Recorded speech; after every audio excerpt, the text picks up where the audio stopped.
Video lanjutan untuk ukuran pemusatan data. Mari sekarang kita belajar tentang mean, modus, dan median data berkelompok. Jadi di minggu yang sebelumnya kita sudah belajar tentang distribusi frekuensi, di mana data dapat disajikan dalam distribusi frekuensi tunggal maupun distribusi frekuensi berkelompok.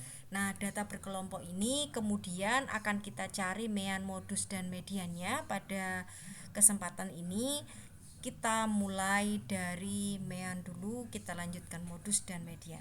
Kita juga nanti akan melihat contoh soal. Baik, kita lanjutkan. Kita akan mencari mean data berkelompok. Kita lihat rumusnya dulu.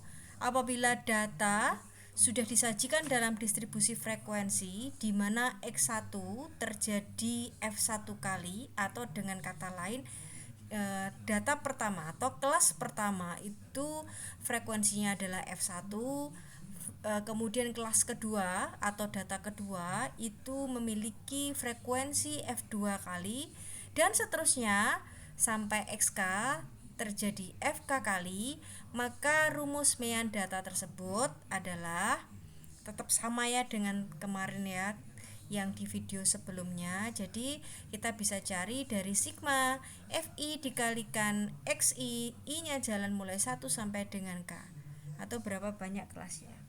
Nah, mean adalah X bar, ingat-ingat kemarin, kemudian dibagi dengan sigma FI-nya. Sigma FI ini adalah keseluruhan frekuensinya. Karena ini sama dengan N, maka ya sigma FI-nya itu sama dengan N, maka kita bisa menceranakan perkalian antara semua frekuensinya, semua datanya dengan frekuensinya, kemudian dibagi dengan N. Dimana X bar-nya adalah rata-rata atau mean, XI-nya adalah nilai tengah kelas interval ke I, FI-nya banyak data kelas interval ke I, N-nya banyak data. Nah, nanti akan kita lihat gimana contohnya untuk lebih jelas. Sekarang kita lihat modus data berkelompok terlebih dahulu. Pada data berkelompok, modus dapat dicari dengan rumus sebagai berikut. Jadi modus bisa kita cari dengan cara B modus ditambah dengan P dikalikan B1 dibagi dengan B1 plus B2. Apa itu P? Apa itu B modus? Apa itu B1 dan B2? Nah, di sini ya, B modus itu adalah batas bawah kelas modus. Kelas modus adalah interval dengan frekuensi terbanyak. Jadi kuncinya untuk mencari modus itu kita mencari frekuensi yang terbanyak ya, sama seperti di data tunggal. Kemudian P kecil ini adalah panjang kelas interval pada kelas modus, seperti saat kita membahas distribusi frekuensi, P kecil itu adalah panjang kelas. Kemudian B1 selisih frekuensi kelas modus dengan frekuensi sebelumnya, dan B2 selisih frekuensi kelas modus dengan frekuensi sesudahnya. Nah, nanti untuk lebih jelasnya kita lihat contoh ya teman-teman ya. Baik. Nah, kalian boleh screenshot, kemudian kalian buat catatan untuk rumus-rumusnya, nanti kita terapkan bersama-sama. Untuk median data berkelompok, pada data berkelompok median dapat dicari dengan rumus sebagai berikut. Jadi median itu bisa dicari dengan B median ditambah dengan B dikalikan dengan N per 2 dikurangi dengan F dibagi dengan F median. Dengan B median itu batas bawah sebenarnya kelas median, kelas yang memuat median. Sama ya, tadi ya ada B modus, ada B median. P-nya adalah panjang kelas median, sama juga gitu ya, kita harus menentukan kelas median dulu baru kita tentukan panjangnya.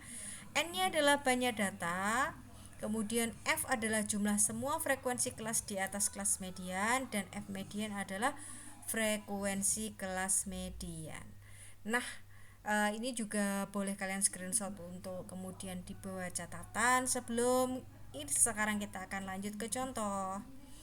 Nah, kita ada dua contoh, ada distribusi frekuensi yang tunggal, ada juga distribusi frekuensi yang berkelompok. Nanti kita kerjakan satu persatu ya. Kita mulai dari yang tunggal dulu. Misalkan seperti ini ya, karena tadi kita butuh FI sama kita datanya punya XI seperti ini, punya FI. Nah, kita cari XI dikalikan FI dulu, yaitu dengan cara mengalikan ya, 5 kali 10, 50 dan seterusnya, dan dicari jumlahnya. Frekuensinya ini ada 64 dan sigma FI dikalikan XI dikalikan FI nya adalah 440. Sehingga meannya bisa kita cari dengan membagi 440 dibagi 64. Nah, kita dapatkan 6,875. Kemudian selanjutnya kita mau cari modus, karena ini frekuensi tertingginya, maka modusnya adalah 6, gitu ya. Nah, sekarang kita akan mencari untuk yang ketiga adalah mediannya, gitu ya, sama dengan tadi. Karena datanya ada 64, berarti dia terletak di antara data 32 dan 33. Ini datanya adalah genap. Nah, maka kita menggunakan rumus median untuk yang genap, yaitu masing-masing dia ada di sini ya kelasnya ya. Jadi letak data ke 32 dan ke 33, sehingga kita jumlahkan, kita bagi dengan 2. Kita dapatkan di sini 7. Seperti itu untuk ukuran pemusatan data tunggal, distribusi frekuensi data tunggal yang kita sajikan di distribusi frekuensi data tunggal. Nah, satu lagi nanti kita akan membahas yang data distribusi frekuensi kalau datanya disajikan dalam distribusi frekuensi data berkelompok.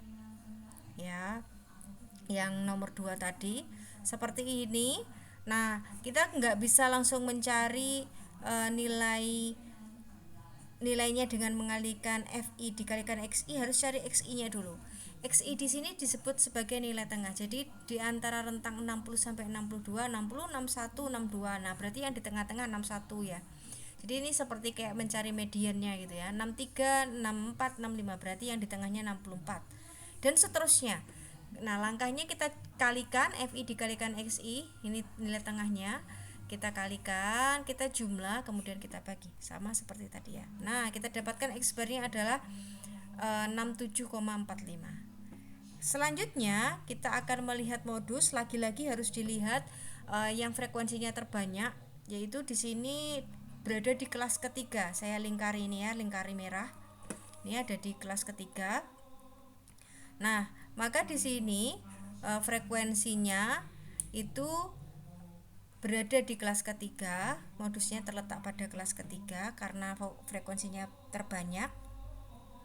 Kemudian batas bawah sebenarnya, nah kita cari. Nah, ini batas bawahnya kan 66, tapi sebenarnya kita kurangi dengan setengah ya, atau kita bisa mencari dengan 65 ditambah 66 dibagi 2. 65 tambah 66 dibagi 2, sehingga 65 setengah. Kemudian B1-nya, karena kita membutuhkan selisih antara kelas modus dengan kelas sebelumnya, frekuensinya ya ini karena di sini 42, berarti 42 kurangi 18, 24. Harus tentukan kelas modusnya dulu. 42 dikurangi 27, 15. Yang terakhir adalah menentukan panjang kelasnya. Panjang kelasnya kita peroleh dari kita mencari batasnya ya, ada 3 ya. Yang diwakili nilainya panjang kelas itu 60, 61, 62, 66, 67, 68. Nah, ada 3 ya. Kalau sudah kita dapatkan B1, B2P, batas bawahnya juga, maka kita bisa memasukkan ke dalam rumus ini. B modus ditambah dengan P dikalikan B1 per B1 ditambah B2. Masukkan nilainya, kita dapatkan 67,35. Itu untuk menentukan modus gitu ya. Jadi langkah pertama yang paling penting, krusial adalah menentukan kelas modus terlebih dahulu. Kalau kelas modusnya sudah ditentukan, ada di sini nih, cek frekuensinya yang paling banyak, maka kita bisa menentukan batas bawahnya berapa, kemudian B1, B2 dan P. Nah, itu modus. Median bagaimana? Median kurang lebih sama. Jadi tentukan dulu kelas mediannya ada di mana. Karena ada 100 data, berarti kalau dibagi 2 itu ada 50 data di sebelah kiri dan 50 data di sebelah kanan. Berarti median harusnya berada sama di kelas modus ini ya, ada di tengah-tengah ini ya. Kenapa seperti itu? Kalian boleh pakai bantuan frekuensi kumulatif. Kalau sampai sini kan masih 23 aja ya. 23 sudah tambah 42, 70-an. Berarti memang ada di sini gitu ya. Data ke 50 dan 51. Oleh karena itu, setengah dari observasinya tadi adalah 50, medianya terletak pada kelas ketiga. Sehingga F medianya di sini jelas 42. Nah, F-nya adalah jumlah sebelumnya, berarti 5 ditambah 18, kita dapatkan 23. Kita udah dapatkan, tinggal memasukkan ke rumusnya. B medianya kebetulan kita udah cari tadi, udah dapat 65,5. Kemudian P-nya adalah kita juga udah punya 3. Nah, tinggal memasukkan F median sama ini ya, frekuensi sebelumnya kita masukkan. N nya ini kita ganti, N nya adalah 100 dibagi 2 ya, N nya 100 berarti dibagi 2. Nah, kita hitung, kemudian yang dikurung kerjain dulu, kita dapatkan mediannya seperti ini. Jadi kalau teman-teman perhatikan, antara X bar atau min, modus dan median itu nilainya hampir serupa. Jadi seharusnya memang central tendency measure itu hampir serupa gitu ya, mirip ya nilainya, dekat gitu. Nah, seperti itu untuk central tendency measure atau ukuran pemusatan data, mean, median, modus untuk data berkelompok. Sekian mungkin materi hari ini. Kita akan lanjutkan di minggu depan dengan materi berikutnya. Terima kasih. Saya akhiri. Wassalamualaikum warahmatullahi wabarakatuh. Selanjutnya nanti akan ada latihan soal yang bisa teman-teman kerjakan. Terima kasih.